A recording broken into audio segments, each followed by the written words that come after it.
let's get into our first story, which for some people who like to wave a certain flag are going to be very happy. I'm quite sad because, AJ, our first story. Here we go. Let me bring it up. Because the first story, there's no way around this. This makes me very sad. The Marvels ends box office run as the lowest grossing MCU movie ever. Sucks, don't it? Really sucks. The Marvels has crash landed on an unwanted box office record for Marvel Studios.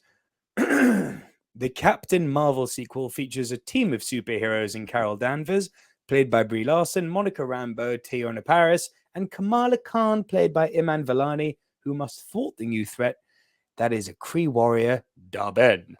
Now, but after 4 weeks on the big screen, the film has yet to cross 200 million at the box office. According to Variety, Disney is so underwhelmed by the movie's performance that it'll stop weekend reporting of international global grosses on this title. Wow. Although The Marvels is expected to remain in theaters through the new year, its global takings still won't top 2008's The Incredible Hulk, which remained Marvel's lowest grossing release at 264 million until now. In comparison, this year's critically planned Ant-Man and the Wasp: Quantumania brought in 476 million. How? Meanwhile, Disney CEO Bob Iger has claimed that the Marvels box office implosion could be down to its production during the pandemic. The Marvels was shot during COVID. He noted at a recent press conference there wasn't as much supervision on the set, so to speak, where we have executives that are really looking over what's been done day after day after day. I'm not sure another studio will ever achieve some of the numbers that we have achieved, Iger continued. I mean, we got the point where if a film didn't do $1 billion in global box office, we were disappointed. That's an unbelievably high standard, and I think we have to get more realistic. Tell it how it is, Papa Iger. AJ, your thoughts on the Marvels becoming the lowest grossing MCU film ever? I think it's sad because I think the film actually had quality. I think there's a lot of injustice towards Miss Marvel, and I think there's a lot of injustice towards the Marvels. It's my favorite showing of Captain Marvel, if I'm honest, when it comes to the film. I'm saying this just because I'm not expecting a record turnaround based on AJ talking, but I would encourage anyone who's not seen the film to go and see the film. Funny enough, on Instagram the other day, I saw this post, or was it Twitter, but someone made something really interesting, that they don't understand what kind of childhood mentality is going on with people. Because I said it seems really funny that people are celebrating that the all-female superhero movie isn't doing good numbers and stuff. And it, like, how childish can one be that you celebrate the downfall of something because it's got females in it? And you know, what kind of zone are you in? And I just think it's really unfortunate. I know they can talk about lack of supervision and what have you, that hasn't led to a great production.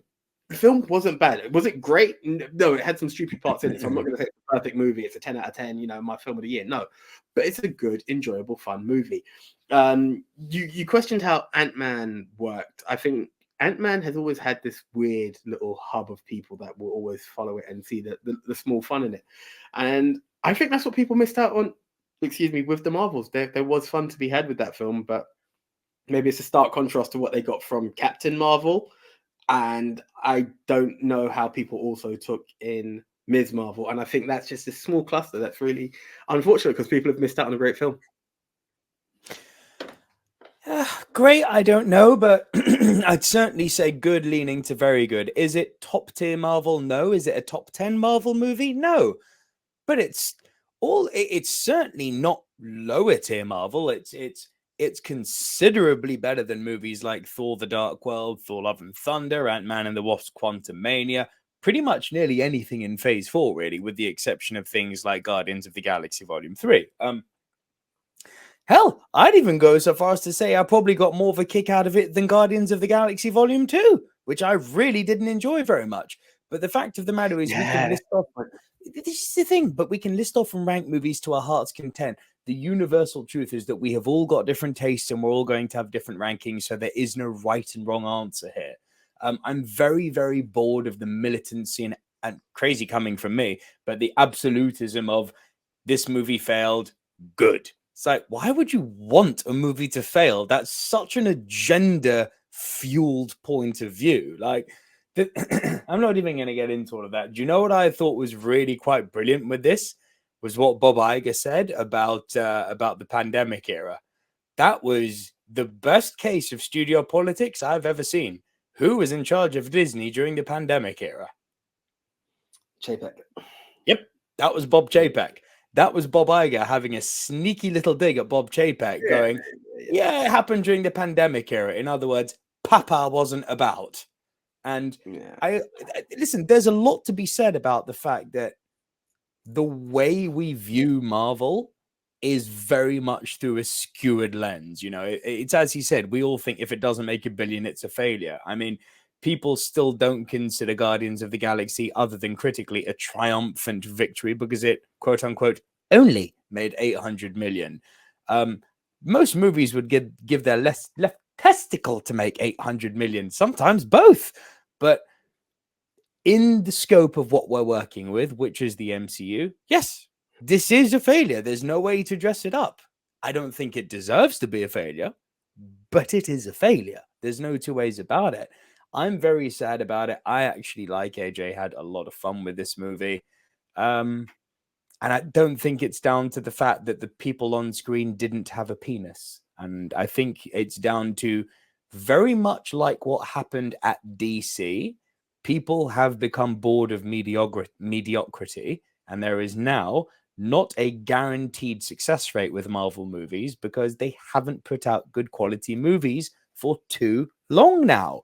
So people aren't rushing to see them because they're not guaranteed a great experience like they were for the last 10 years. So people have become wise to it, and Marvel, which I believe they will do, have got some rebuilding to do. And like I have said constantly, in the next 2 to 3 years, you'll see Marvel firing on all cylinders again. As long as Bob Chapek is still in charge, Bob Iger, Jesus, is still in charge, and as long as Kevin Feige continues to have the power that was returned to him by Bob Iger. So, AJ, any last things you'd like to say? Look, it's all about balance. A small conversation I had with someone was it was overkill. Not only was it mediocrity, it was overkill. You know, if you're putting out a lot of good content, it's one thing, but you're churning out so much and the quality just kept dropping. And sadly, those that are good then get missed out because of the previous state. So, yeah, guys, it's hard to, but don't give up on Marvel just yet. There's still better to come. No, you're quite right. It did become the law of diminishing returns. But let us know what you guys think down below. Are you one of the vag bashers who doesn't like women in movies and who is happy that this movie failed on the basis that it had women in it? I hope not, for your sake. Otherwise, seek help, get therapy. Or are you no agenda, just someone who genuinely didn't like the movie? That's fine too. Or are you someone who's kind of in the middle, like me and AJ, kind of middle leaning towards good? Let us know what your thoughts are on the Marvels down below.